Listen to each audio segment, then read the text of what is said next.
Welcome, everybody. You are tuned into the Melting Spot podcast. I am your host, Isaiah Fecho, and today I am here with my pal and former coworker, Chris Porter, a.k.a. Crispy, and I appreciate you coming out to do this interview. And how have you been, my guy? I am so happy to be here, friend. I'm good. I'm Sean. I'm above ground, my guy. All right. Another beautiful day, even though it's a little rainy. Yeah, it is a little poopy outside. Yeah, but the plants are happy. They're getting fed. They're getting a drink. Exactly. It all works, man. We're here. It's Friday. Payday. Yes, sir. I Feel know me? that's right. Yeah.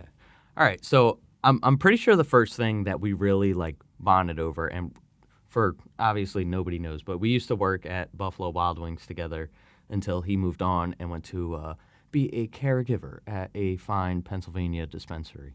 I just wanted to ask you about your journey with music and your relationship with it now. I found out that you did not play drums, and that was a false memory my brain had totally just created in itself. So it's not entirely false. Like, there was one time my homies tried to get me into a band to play drums, like way back when I was in art school, but like it wasn't something that they were serious about. It was just kind of a joke, and like I would love to learn how to play drums. It seems cool. I appreciate a lot what like drummers have to do. Yeah. But like my relationship with music is just pretty much just putting headphones on and vibing to it, man. Yeah. Like I've been. What to say about it? I mean, I've just been very happy with it. It fulfills me pretty much. I started listening to like jazz when I was younger. My mom would put me onto a lot. She eventually put me onto Nirvana at like, I don't remember how young I was, but she's like, you're gonna love this at a point. Yeah. I'm like, cool. But from there, I eventually started listening to hip hop, and from there, I listened pretty much like a lot of introduction like hip hop artists like Wu-Tang Clan, Eminem, like Biggie Smalls. But eventually like 2014, my buddy would start putting me onto like a lot of underground stuff like on SoundCloud, Bones, Xavier Wolf, Suicide Boys, like when they were really like I'm starting out. But eventually, like especially like listening to Bones and how his style is just so very versatile in my opinion. That's what I love about him immensely, because he does a lot of like good like. He has bars. He has his nice little rap songs, but then he starts doing like a little bit of screaming. He does some nice little singing, just nice soft music, like with his Surrender Dorothy projects. It's all just very nice and relaxed. Dude, that dude's versatility is absolutely insane. Mm-hmm. Now, and for those of you who don't know, Bones is like a pretty highly regarded underground artist who's been in the scene for more than a decade now. Part of a collective called Sesh Hollow Water Boys with other underground artists that are super popular, like Chris Travis, Xavier Wolf, Eddie Baker. And you, my guy, got to meet Bones. How did that happen, and how was that? Was it at a concert? Man. Yeah, I went to a show, man. I went to go see Sesh Holler Water Boys back September 2018, 2019. I don't remember when exactly. And we were outside smoking a cig before the show, and their tour bus was on load, and I see this skinny bull wearing these skinny jeans and camouflage shirt. I'm looking at him like, so you called him before the performance? Oh yeah, man. Nice. Oh yeah, man. That's it was cool. Me and my buddy. I look at my buddy who put me on the Bones, and he has the same expression. I'm like, yo, that's him. That's And we so said funny. what's up. I got a picture with him, and it was just very nostalgic, man. I was able to go see them when they were performing up in New York a few weeks back, and that was a very very fun. I think time, I might have man. seen that on your Yes, Instagram sir. story or something. Yes, sir. It was an incredible time, man. I need to get myself out to one of these concerts. Me and you should hit one, because I would love to, man. do that. Going to live shows is like nothing else, in my opinion. When COVID hit, the most defeating thing was not being able to go see live concerts and being able to get out and enjoy a crowd and really just be able to get lost in the music. Yeah. Like it was just it felt like something was torn from me. Mm-hmm. By like summer 2021, when things started opening up again, like my favorite band, Full of Hell, they were performing a free show down in Berlin, Maryland. So I got in a car with my 2 buddies and we went driving 3 hours down there. And you know, it was one of the most fun shows I've been to. It was a great just like kick back into the scene. And like since then, that was 21. I've seen Full of Hell 4 or 5 times now. And like every time it's just such an explosive, energetic metal, just immense grindcore. I love, as much as I loved hip hop when I was younger, Bones really put me onto like a lot of just like what screamo and like what metal has to offer, and just eventually started delving out and exploring like what else things, like what the metal scene really had to offer for me. Yeah. And just there's nothing like it, man. Going to just metal shows in Philly, like Philly has a wonderful hardcore punk metal scene, whatever the hell you want to call it.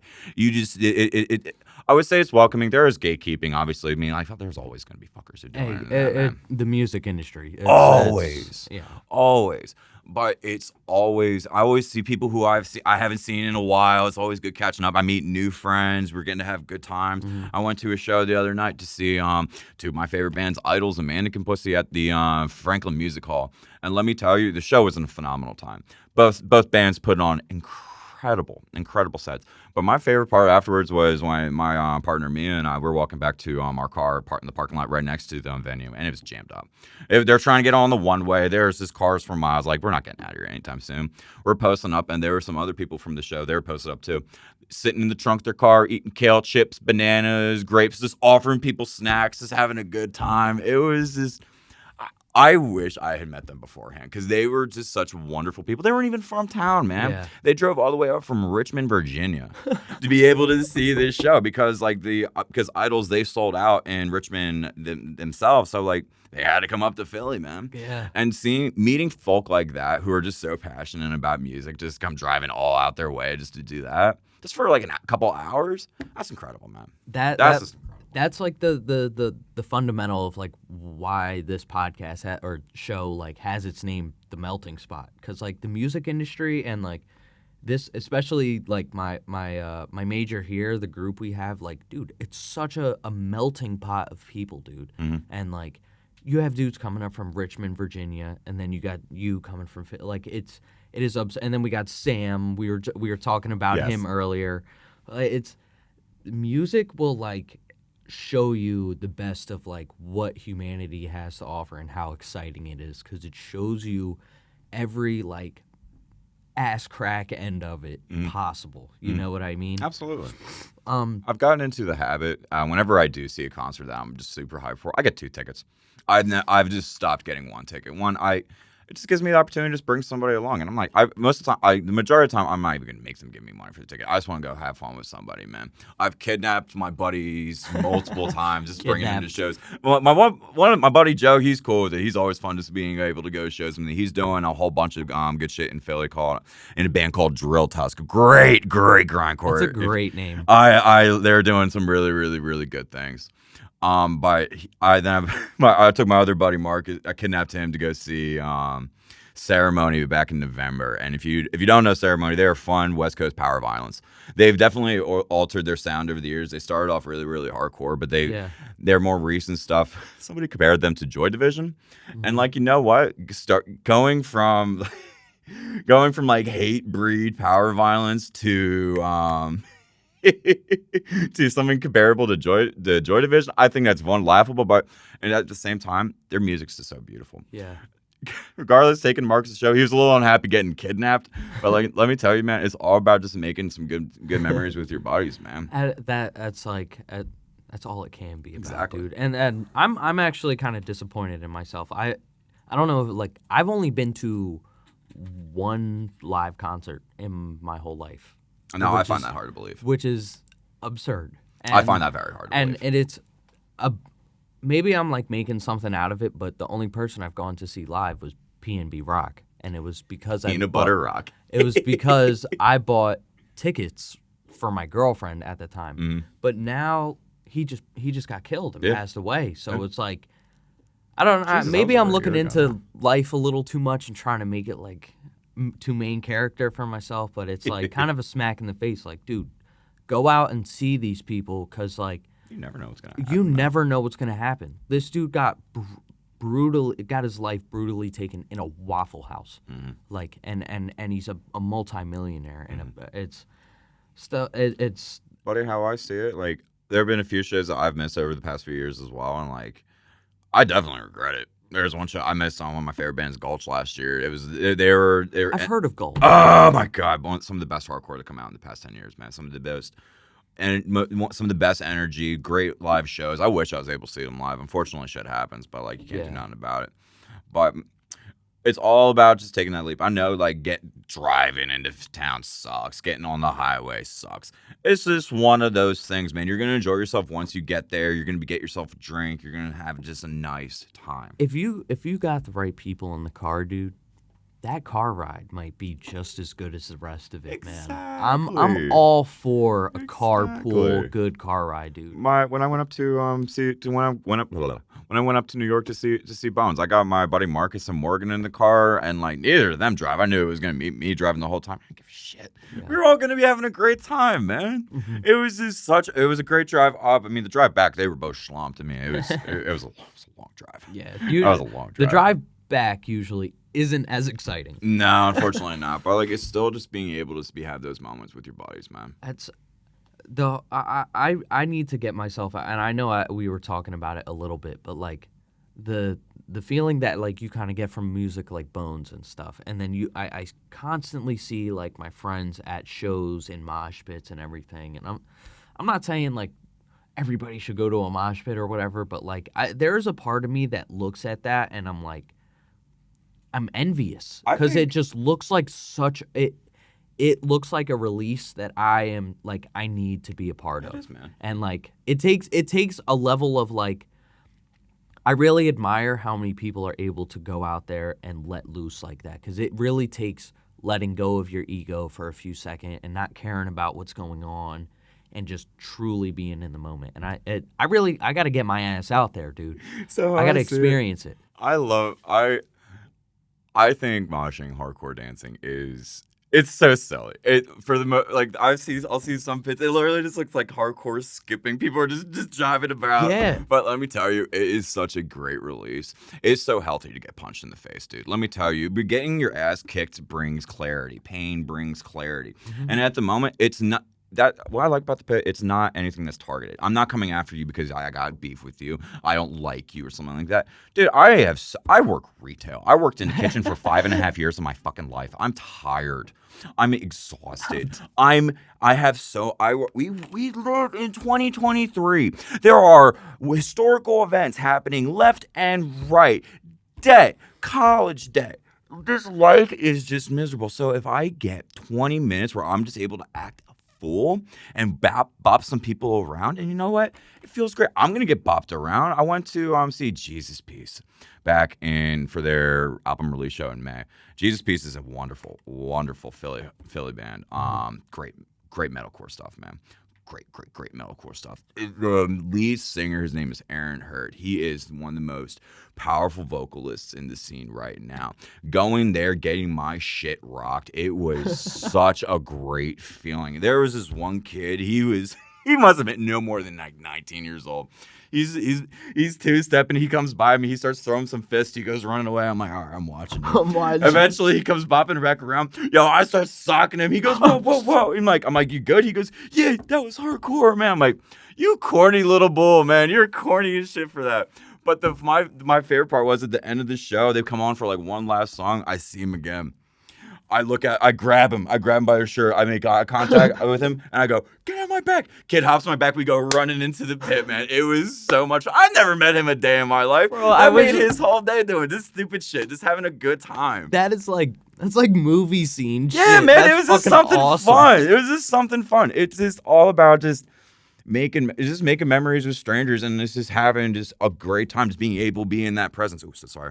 No. But it's just, there's nothing like being in that crowd, man. There's nothing like being in a crowd, just jump in, just being able to be in all the music. The one thing I'm not the biggest fan of is crowd surfers, just because I've had motherfuckers land on my neck, and that, oh my God. Ow. Oh my God, my homegirl Asia, I feel for her. I forgot what the piercing is right here. Oh, But, no. yep. Oh. She had somebody's heel land right on her shit Oh. and knocked it right out. I'm like, I could never, man. I could never. I don't want no piercings because of some stuff like that. It's too easy to get knocked out, too easy to get infected. No, I'm good off that. Dude. I got my ears pierced in high school, and I was playing high school basketball. Regretted right away. Yeah. I bet you did. I mean, like, I didn't even like keep them in, but it was like sometimes I would like go and play like street ball or something, and I would forget to take them out, or I wouldn't have a good place to put them, and it's like, it's scary, dude. But anything can happen. I mean, I've gotten my shit rocked. I've rocked other motherfuckers, and like, you know what? It is all about just getting that release out. Yeah. Just getting and feeling and just. It's just a lot of just good energy. A lot of bad. There's bad energy, but it's all getting out, and this is becoming what the good energy is. And it's just a very. I mean, you also got to read the crowd too, because not everybody's going to be enjoying themselves. It seems extremely therapeutic. It's like it's highway therapy. You know. You look like a fool, but you know you're going to feel great afterwards. But that's part of why it's also therapy, because you're gonna look like a fool and you're not gonna give a shit. Mm-hmm. You know, there's one because you know that you know what you're getting out of it is more than any other opinion that could come from somebody being like, look at this guy dancing. And that's the part that where I'm still immature and I still need to get over it, because like there's some part of me that's just like, I don't know if I could do that and everything. Mm-hmm. Like Dude, I went to like 2 parties in high school total. You know what I mean? It's. Oh, I definitely wasn't a big party. I'm not a big but I know that just like I know getting my feet wet would be probably a rewarding experience. And hearing you talk about it, especially, is now like reigniting that desire to. Dude, I had a whole thought. I don't remember what it was now. It's a shame. It's okay. I kind of talked over you. Hey, you're fine. You're fine. No worries. We said at the same time. I have we talked about it a little bit before. We had like a mini podcast before this. It was kind of funny.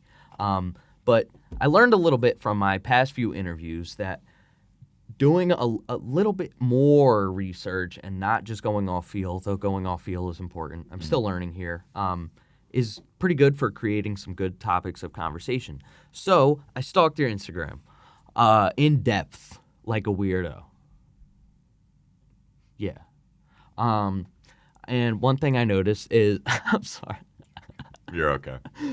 One thing I noticed were your dad's dog tags that you posted. And I just thought of you as a person and how passionate you are with your ethics and just everything. I really thought there was some valuable perspective and insight to be gained if you are comfortable with me asking about this story and everything. Yeah, they are my dad's dog tags. My dad, Glenn, he served in the Navy for 25 years from 1972 to 1990 something, 94, 95. It was right after my mom got married in 93, I think it was. And I mean, I keep it's morbid. I mean, like when a soldier's dog tags, when they're collected from them, it's obviously after they're killed in battle, and like it's just taken for the records are gonna be keeping. I keep that pretty much on me, just so like I'm reminded that eventually my dad's gonna pass at some point. He's unfortunately an older man, of 70. He's gonna be 71 in August, and I mean we talked a little bit about it. I'm not gonna go super into all the backstory behind it, but unfortunately over the few years he's in his middle stages of dementia. For a while it was definitely like earlier stages. He had more independence, I'll say, but it's definitely gone down over the years. And it's not easy being a son of somebody who is aging so drastically and so quickly and poorly. But it's also very interesting. It's very, very, it brings a lot of clarity because me and Glenn never got along when I was younger. I mean, I kept the dog tags on me to remind me that he's going to die at some point. It gives me something to look forward to. But on the other note now, since I've become his caretaker, it is not something I look forward to it is something I look forward to because I want that peace for him because any person who's had a relative or a loved one go through dementia, it is just harsh. It's harsh. had both of my dad's parents. He was adopted, so not like fully but almost would arguably, I think, make their connection stronger, like based on how they took care of him. And I won't go into it, but his mom died from Alzheimer's when he was around my age, and then his dad got ALS, and like just watching those things, and like when I was younger, I didn't quite understand, but like sometimes he would call and like he'd forget who he was on the phone with and everything, and then think he was talking to my dad, and like it's kind of morbid and it's terrifying, but it's ideally like you get to a point where like it's almost kind of beautiful also, because like it really brings things full circle, and that like there's a point where like you're developing, then you're plateauing, and then you're regressing, and it's just like the natural flow of things, and it's scary, but it's like it's the yin and yang of life, and it's powerful. It is. It really shows us how growing up is, and how much more mature you get over time. Because I was real angry shit when I was younger, still am, but like the anger I had towards him, it really festered in me, and it really harbored for years and years and years. And once I started really having to be that person in his life to take over his bills, take over all the VA stuff, take over just pretty much just run the show for him, and just seeing just like how he's no longer who he was, being able to get that satisfaction and be like, hey, you were awful to me all my life. I want an apology. That's never going to happen. I've accepted that. And I'm glad to accept that, because now it's brought more clarity for me, because like I'm able to have a conversation with my dad now, and I don't feel angry around him all the time. I feel bad for him, and it's just I'm very, very blessed right now to have a job where I have somebody who I can talk to about this. My AGM is, unfortunately, her father passed away maybe about a month or so ago, but beforehand, me and her were able to go to each other and be able to vent about caregiver shit, man. And like it's not an easy thing. And like one thing that she said to me, which was absolutely 100% and 10% accurate, is that dealing with dementia is just a consistent, constant grieving process. It's not something that you're gonna get over. It's something that you just gotta deal with and grit your teeth with and just keep going. And unfortunately, I know I'm not gonna be able to find peace until my dad's gone, because it's you don't want somebody like that, man. I'm very, very happy that he still does recognize me. He does who I am. I'm very, very happy about that. I dread that day where he doesn't know where I am, man. I dread that day. Unfortunately, I've gone to see him less and less over this past year, just because I moved out to Fort Washington. He's in Glen Mills now, so it's just a trip all around. But one of the last times I saw him in March, I went with my partner Mia's dad, Ed, and it's very interesting seeing how my father is and how Mia's father is, because they're the same age, and Ed looks nothing like how my father does. My dad looks like he's in his late 80s, dude. Ed looks like he's in his mid 60s. How old is he? 70. Oh. They're 70, dude. Yeah. And like Ed, like he's sharp. He's sharp. He had a mini stroke last year, which was maybe 2 years ago now. But which was a little scary. But when I took him over to go see my dad one day, and it was nice. It's hard going over alone, because it's just consistent. I hate having to repeat myself. I hate having the same fucking conversation over and over and over again. And this is what happens when I go see Glenn. But bringing over a fresh face for him, it was nice. And at one point, he gets a phone call from somebody. I don't remember who the hell it was, but he goes, he called Ed his father-in-law, and he called me his nephew. And I laughed it off. Ed laughed it off, and like it was one of the first times he mistook me. He mistook me for somebody. Yeah. And like maybe he meant to say like, oh yeah, I'm with my son's father-in-law, but like it's just from how it works, he just didn't come out clearly, because like he'll fumble with his words. Yeah. But like it's he'll every now and then he'll call me, he'll ask about me as dad, and he'll say how much he liked him, because he's like, you really got a good father-in-law, Chris. I want you to realize that he fucking hated my granddad. My mom's dad could stand him. So hearing him say how happy he was that I got a good father-in-law, it was just a nice little feeling. I applaud you, dude, because and this is part of the this is part of the reason I wanted to get you here, because you are a fucking stand-up guy, dude. Like, and like, even in like the limited conversations we've had throughout the time we've known each other, dude, that's one thing I've taken away from you, is that you are one of the most genuine people I've come across in the last few years. I appreciate that. And there's a goddamn reason I wanted you here, and I appreciate your vulnerability right now. I don't know if I could do this and stay composed and talk about the things you're talking about. And it's dude, it's a real salute to you, bro. Because that is some manly shit right there. You know, let me tell you something. I'm the only man in my family who ain't served in the military, which I think is very, very interesting. My cousin was in the Air Force, dad obviously in the Navy. Don't know what my cousin's gonna do. He's in college right now, but I like to think I've served my country. I've served my country since I got out of high school. I worked in the kitchen. I fed people. I fed my country for years, and now I'm serving them pot. I'm getting people the medication that they need. I've served Vietnam veterans who are suffering from Agent Orange. I'm serving cancer patients. I've served everybody under the sun, man. It is absolutely a service that I'm happy to do, and now just being my dad's caretaker is just. It only, like, I said earlier just how much of an angry kid I was, but like it only continues to fester now because like I've seen how my dad's been treated. I see how the godforsaken Veteran Affairs have treated my dad and just how poorly they do and how they just don't give a shit about our country's veterans, dude. And in that way, you literally you have served because you're serving the veterans that. The people they go fight for, the powers that be that want them to enlist themselves, and I got one guy who you do more help for them, and like your dad, and dude, I got one patient. I obviously ain't gonna say his name, but like he was a paratrooper.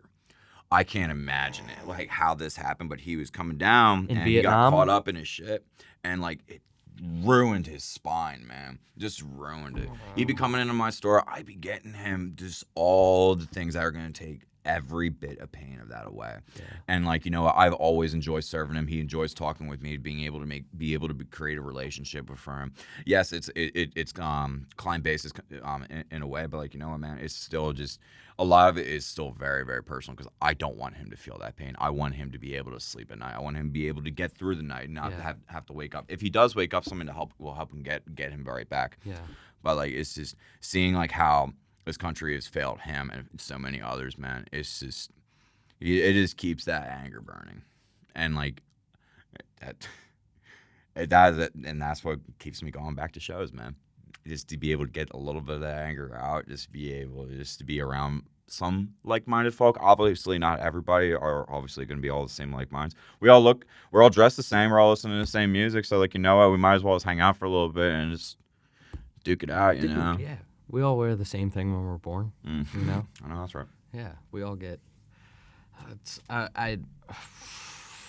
heavy, bro. And again, like, I applaud you. I don't, there's going to be a time where I got to take care of my dad and everything. And like, it's going to be examples that I got from you to help keep me grounded. And I like talking about what I have gone through with my dad because I want that to be a staple to my friends around me, so they are able to have a conversation with their parents about having plans if that ever were to happen, because it's been very interesting going through my dad's things because I found a lot of his Navy records from like the 1990s, like when he was originally like leaving it.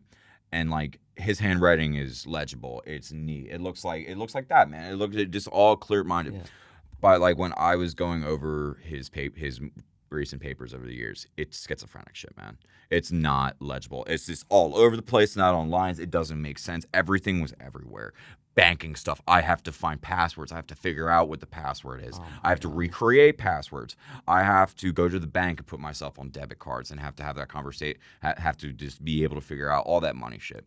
I was 23 years old when I picked all that shit up, man. It was not easy. It was not what I wanted to do. It was nowhere what I wanted to do. But you know what? I can't not do that for my dad. I can't. I mean, I would be. I can't imagine.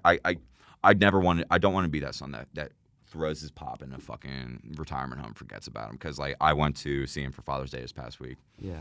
And it was nice being around. It was nice hanging out with him. It was nice being around family members who wanted to spend time with their dad. But it started at 12:30, and I remember seeing this dad and his son, who's like maybe early teenage or something like that.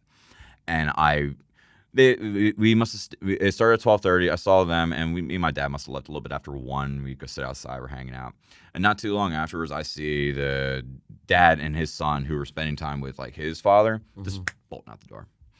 And like, I can't be that.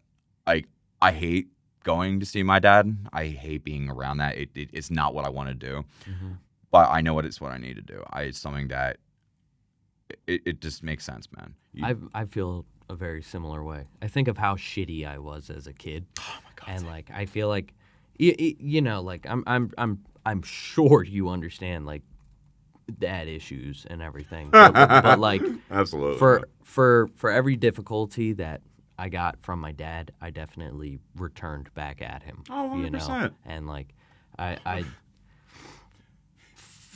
I don't know. Fights me in. We took a hard left turn with the vibe of this, but it's very meaningful stuff, and like this is of course, Dave, you'll be listening. I'm gonna keep it as clean as possible, but I'm gonna have one on YouTube where we are open-minded as possible. You feel me? And I would love to have you come around for when I do that. That sounds good. Because I think you have given me the most like enjoyable conversation so far. Not to discredit anybody else I've interviewed. He hasn't enjoyed talking with you. He likes talking to me more. Y'all ain't nothing. I've said it multiple times, but there's a reason I got this guy here. And Chris, thank you so fucking much for coming through, man. It is. I'm happy to. It's always great to see you. I love everybody. I appreciate everybody. Last time I saw you, we were bowling, and you know. I love bowling. Yeah. I'm so bad, but it's so much fun. Let's figure it out again. We'll hit Paulie up, and we'll do something. All right. That sounds good. That sounds good, buddy. Thank you for having me. Yeah. Thank you, everybody, for watching. This has been the Melting Spot Podcast, the podcast for everybody and anyone. I'm your host, Isaiah. This is Chris. Dalton, thank you for running the cameras. Will, thank you for engineering. Have a great one, everyone. Goodbye.